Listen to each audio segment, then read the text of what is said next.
Hello दोस्तों, अस्सलाम वालेकुम। मैं अरशद शेख। आजकल यूट्यूब पे बहुत वायरल हो रहा है वंदे मातरम गीत को लेकर।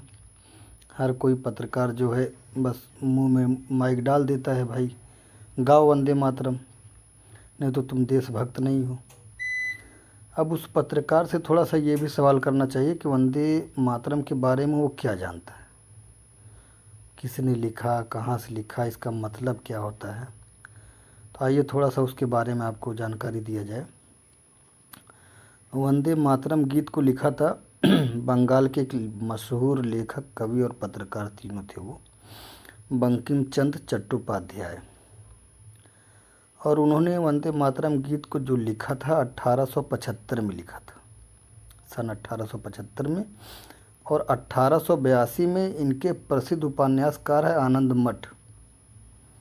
उस आनंद मठ में पहली बार ये प्रस्तुत किया गया।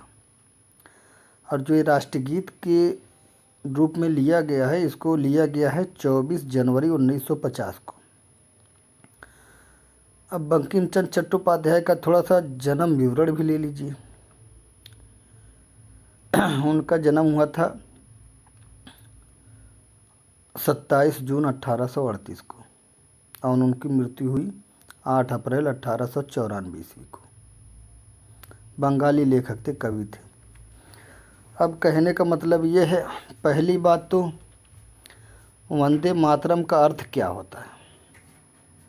वंदे मातरम का अर्थ होता है, वंदे मतलब हम वंदना करते हैं, और मातरम मातरम मतलब अपने धरती माता, यानी जो हमारे भारत माता की धरती है, हम उसकी वंदना करते हैं।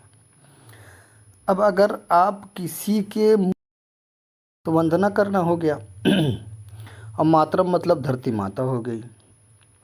तो अब कुरान में लिखा हुआ है एक जगह पर, वहदहू ला शरीक लहू, मतलब वो एक है, उसका कोई शरीक नहीं।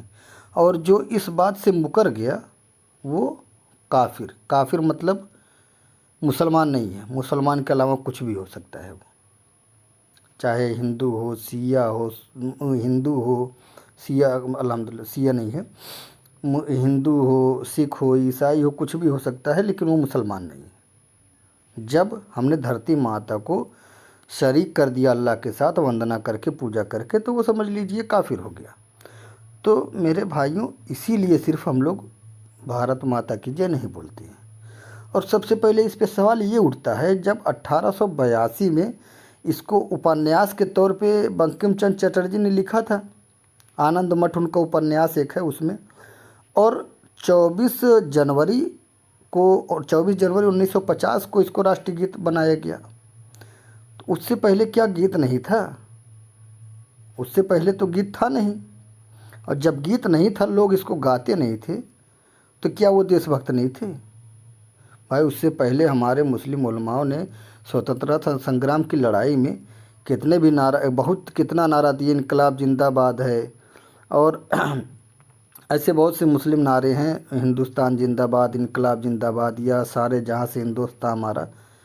क्या ये सब बोलकर हम पक्के हिंदुस्तानी नहीं हो सकते? ज़रूरी है कि हम वंदे मातरम ही बोले? आज अगर आप कह रहे हैं कि आप नहीं बोलेंगे तो आप भारतीय नहीं है, सच्चे मुसलमान, सच्चे हिंदुस्तानी नहीं है। कल को आप ये भी कहेंगे कि अब गौ माता भी हमारे राष्ट्र पशु हो गया, तो उसको भी माता मानो तुम। तो ये गलत है मेरे भाई। ठीक है, अल्लाह हाफिज़।